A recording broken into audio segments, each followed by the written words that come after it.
Durante o desenvolvimento inicial, estudam-se compostos possivelmente úteis em animais para avaliar efeitos desejados e a toxicidade.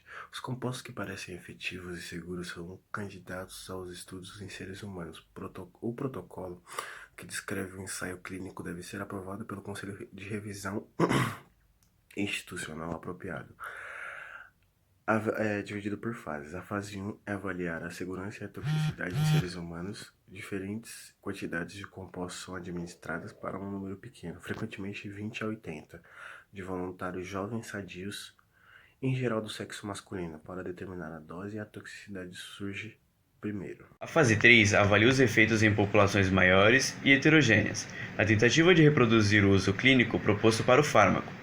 Essas também comparam o fármaco com outros tratamentos existentes, placebo ou ambos.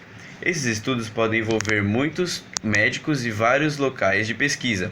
O propósito é identificar a eficácia e detectar o efeito sendo bom ou ruim, que podem não ser observados durante a fase 1 e 2. Além disso, o uso real dos fármacos não se limita para pacientes que preenchem os critérios de elegibilidade rigorosos usados nos ensaios clínicos. Os fármacos tendem a ser usados com pacientes com maior risco de efeitos adversos. Com isso, os estudos são usados com frequência em subpopulações especiais, como gestantes, idosos e crianças. Alguns fármacos aprovados pela FDA após a fase 3 foram retirados do mercado após o reconhecimento de efeitos adversos graves terem ocorrido na fase 4. O composto é administrado para até cerca de 100 pacientes para o tratamento ou prevenção da doença-alvo. O objetivo adicional é a determinação de uma faixa para a dose e resposta, que é adequada à fase 4. Tipicamente compreende para populações maiores e períodos de tempos mais longos do que a fase 1 à fase 3, o que ajuda a detectar efeitos adversos ou até ser reconhecidos em estudos menores com menos tempo de estudo. Existem 4 tipos de origens dos fármacos. É a origem natural, a vegetal, a animal e a artificial, que é quando o homem manipula o fármaco no laboratório. Existem diferentes tipos de efeitos para esses fármacos. Por exemplo, existe o efeito terapêutico, que é quando o fármaco ele vai apresentar uma dosagem equilibrada entre sua dosagem tóxica e a dosagem clinicamente desejável para o manipulador daquele fármaco ou medicamento. Existe o efeito lateral ou secundário, que é quando o fármaco não vai apresentar uma finalidade específica ou correta para aquela situação patológica. Vai apresentar uma situação adversa ou inicialmente não desejável para aquele fármaco. Existe o efeito local, que é quando o fármaco vai atuar em uma região específica do órgão de uma pessoa ou no sistema.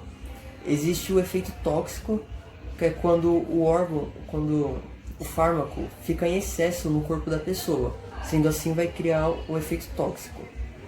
Existe o efeito sinérgico, que é quando se junta 2 ou mais fármacos diferentes, sendo que no final vai apresentar um efeito totalmente diferente do que os dois proporcionavam quando estavam isolados.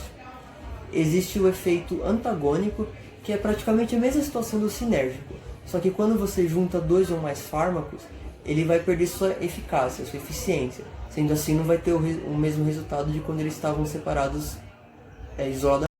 Falando sobre acessibilidade aos remédios, melhorar a acessibilidade da população aos medicamentos hoje é um dos principais desafios na área da saúde pública, pois são muitos os casos de abandono do tratamento, onde resultam na piora do paciente e o aumento de retornos, ou até mesmo o comprometimento da renda por conta de uma insuficiência de informação aos remédios.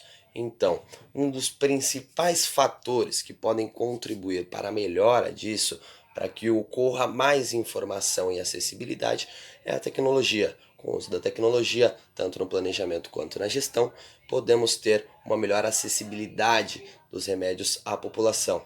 Então, a palavra fundamental para uma grande melhora pode ser a tecnologia. Tchau, obrigado. Um sistema de gestão é essencial, já que ajudaria a diminuir os desperdícios e minimizaria o tempo de espera, um dos fatores que mais prejudica no atendimento à demanda de remédios.